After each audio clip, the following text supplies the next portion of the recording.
கல்வித்துறையில் உள்ள எந்த மாற்றமும் இறுதியில் அந்த வகுப்பறையில் 40 நிமிடங்கள் என்ன நடக்கிறது என்பதை பொறுத்துத்தான் அமைகிறது. எந்த கல்விக் கொள்கையினுடைய வெற்றி தோல்வியும் அந்த 40 நிமிட இன்ட்ராக்ஷனில் தான் இருக்குது என்பது உறுதி. அதில் சந்தேகமே இல்லை. இந்த தேசிய கல்விக் கொள்கை 2020 ஆசிரியர்களிடமிருந்து நிறைய எதிர்பார்க்கிறது. இந்திய விழுமியங்களை தெரிந்து கொள்ள வேண்டும், நெறிமுறைகளை தெரிந்து கொள்ள வேண்டும், பழங்குடி மரபுகளை தெரிந்து கொள்ள வேண்டும், பலமொழி விற்பனராக இருக்க வேண்டும். கூடவே சமீபத்திய கற்றல் கற்பித்தல் முறைகளில் வந்துள்ள டெவலப்மெண்ட்ஸை உள்வாங்கி இருக்கணும் அப்படின்னு சொல்லுது. கூடவே கிரிட்டிக்கல் திங்கிங், என்கொயரி பேஸ்டு போன்ற கற்பித்தல் உத்திகளை வகுப்பறையில் பயன்படுத்தும் திறமை உள்ளவர்களாக இருக்க வேண்டும் என்றெல்லாம் ஆசிரியர்களிடமிருந்து இந்த கல்விக் கொள்கை எதிர்பார்க்கிறது. அதற்காக அது கல்விக் கொள்கை என்ன வாய்ப்பை ஆசிரியர்களுக்கு தருகிறது என்று பார்த்தால் மிகுந்த ஏமாற்றமாக இருக்கிறது. அதனுடைய அந்த 15வது ஆசிரியர் கல்வி என்ற அத்தியாயத்தின் 2வது பத்தியில் சொல்லக்கூடிய ஒன்று, ஜேஎஸ் வர்மா கமிஷன் கண்டுபிடித்த 10,000த்திற்கும் அதிகமான ஆசிரிய பயிற்சி நிறுவனங்கள் எதிர்பார்க்கும் குறைந்த தரத்தை கூட நிறைவு செய்யாதவை, குறைந்த எதிர்பார்ப்புகளை கூட பூர்த்தி செய்யாதவை, பணம் கொடுத்தால் சான்றிதழ் கொடுக்கக்கூடிய நிறுவனங்களாக, போலி நிறுவனங்களாக செயல்பட்டு வருகின்றன என்று குறிப்பிடுகிறார்கள். இது எத்தனை ஆண்டு காலமாக இருக்கிறது தெரியாது. எத்தனை ஆயிரம் பேர் அந்த நிறுவனங்களிலிருந்து ஆசிரியர்களாக தற்போது வேலையில் இருக்கிறார்கள் என்பதும் நமக்கு தெரியாது. ஆனால் எதிர்பார்ப்புகள் மிக அதிகமாக இருக்கின்றன.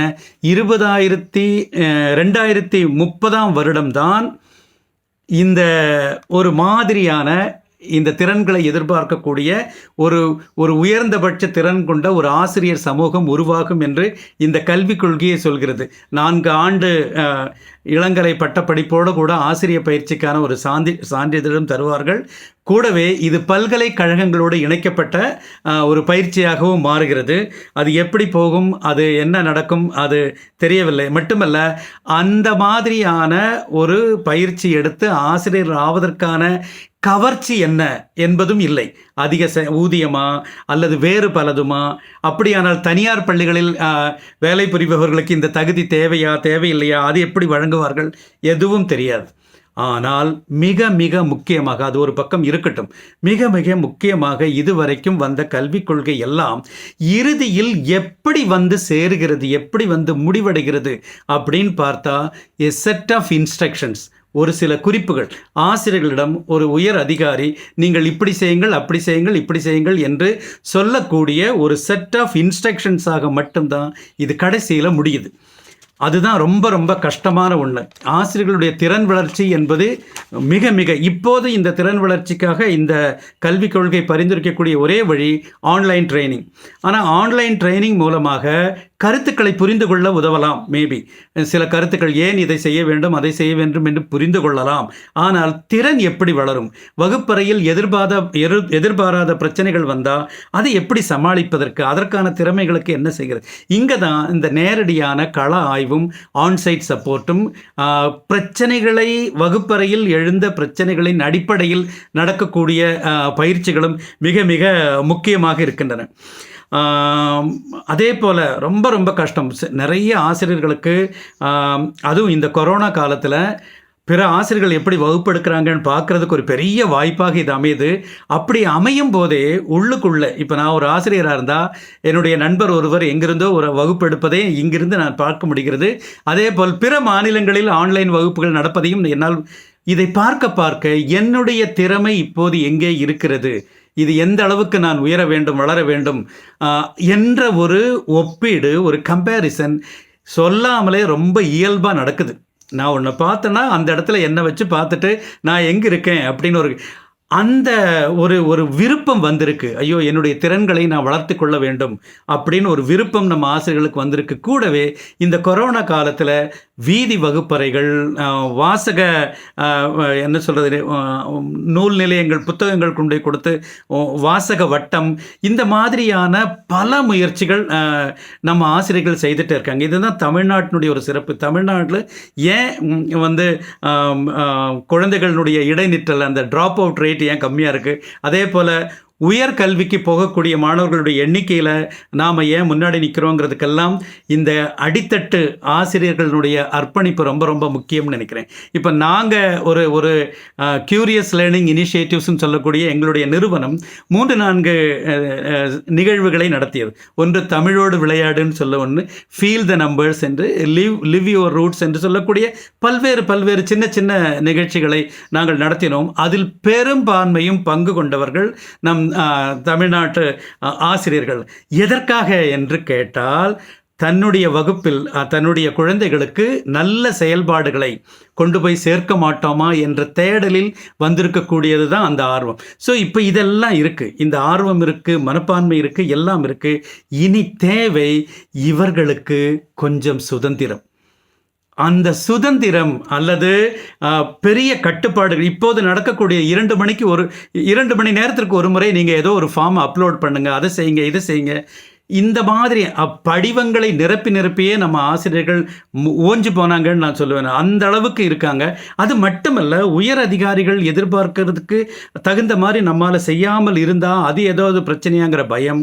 அதே போல் ஒரு சோதனை முயற்சியை நடத்தி பார்க்கறதுக்கான ஒரு ஒரு ஒரு ஒரு ஒரு என்ன சொல்கிறது, ஒரு சூழல் இல்லை. இது தேர்வை நோக்கி, மதிப்பெண்ணை நோக்கியே மதிப்பிட்டு அந்த ஆசிரியர்களுடைய மனம் கொஞ்சம் என்ன சொல்கிறது, இதை நாங்கள் ஏஜென்சி மென்டாலிட்டின்னு சொல்லுவோம். நீங்கள் ஒரு குறிப்பு சொல்லுங்கள், அந்த குறிப்புப்படி நான் செஞ்சுட்டேன், ஸோ இந்த விளைவுக்கு யார் காரணம், நீங்கள் தான் காரணம் அப்படின்னு. அதே நேரத்தில் நான் பொறுப்பெடுத்து நான் ஒரு செயல்பாடை வடிவமைத்து நான் நடத்தும் போது அதனுடைய விளைவுகளுக்கும் நான் தான் காரணமாக இருப்பேன். இதுதான் ரொம்ப ரொம்ப முக்கியமானது.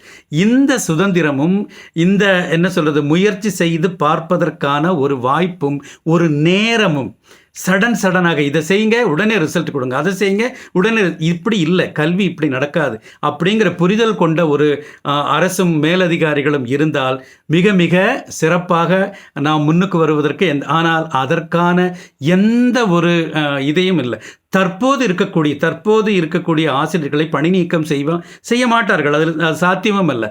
அப்படியானால் இந்த ஆசிரியர்களிடத்திலிருந்து இந்த கல்விக் கொள்கை எதிர்பார்க்கக்கூடிய திறன்களை எப்படி வளர்ப்பது, அதற்கு என்ன வழி என்று பார்த்தால், ஸ்கூல் காம்ப்ளெக்ஸ் என்ற ஒரு இது, அங்கே என்ன நடக்கும் என்று கேட்டால், அங்கே இருக்கக்கூடிய வளங்களை, ரிசோர்ஸஸை மற்ற பள்ளிக்கூடங்களுக்கு பகிர்ந்து கொள்ளலாம், பார்க்கலாம், பயன்படுத்தலாம் என்பதை தவிர பயிற்சியாக இருக்காது.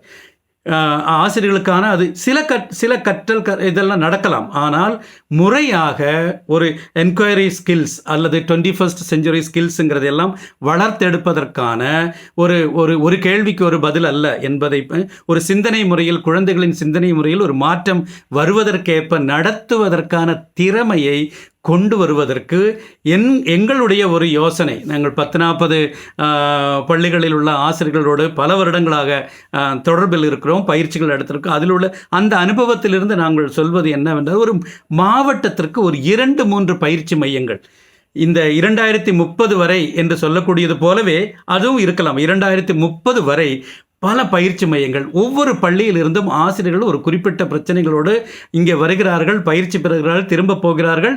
இந்த பயிற்சி நிறுவனத்தில் உள்ள பயிற்சியாளர்கள் அந்த வகுப்பு போய் பார்த்து அவர்களுக்கு ஆன்சைட் சப்போர்ட் கொடுப்பது போன்ற நிரந்தரமான ஒரு தொடர்ச்சியான ஒரு திறன் வளர்ச்சிக்கான ஒரு அமைப்பு ஒவ்வொரு மாவட்டத்திலும் 2-3 தொடர் பணியிடை ஆசிரிய பயிற்சி மையங்கள் என்பது தான் ஒரு நல்ல ஆலோசனையாக இருக்கும்னு சொல்லணும். இதுக்கு என்ன வேண்டும், என்ன செய்யலாம் என்பதெல்லாம் மூத்த கல்வியாளர்கள் என்று சொல்லக்கூடிய அந்த கல்வியாளர்களின் என்ன மனமாற்றமோ அல்லது திறன் வளர்ச்சியோ எப்படி நம்ம மாற்றி இதற்காக பயன்படுத்தலாம், இதற்கான ஃபண்ட் எங்கே, இதெல்லாம் கேள்வி இல்லை. ஆனால் எனக்கு தெரியாது. ஆனால் வேறு எதையெல்லாமோ செய்வதை விட மிக மிக மிக மிக முக்கியமானது அந்த 40 நிமிடங்கள் நடக்கக்கூடிய ஒரு பயனுள்ள கலந்துரையாடலாக இருக்கும்போது மட்டும்தான் கல்வியில் உள்ள எந்த மாற்றமும்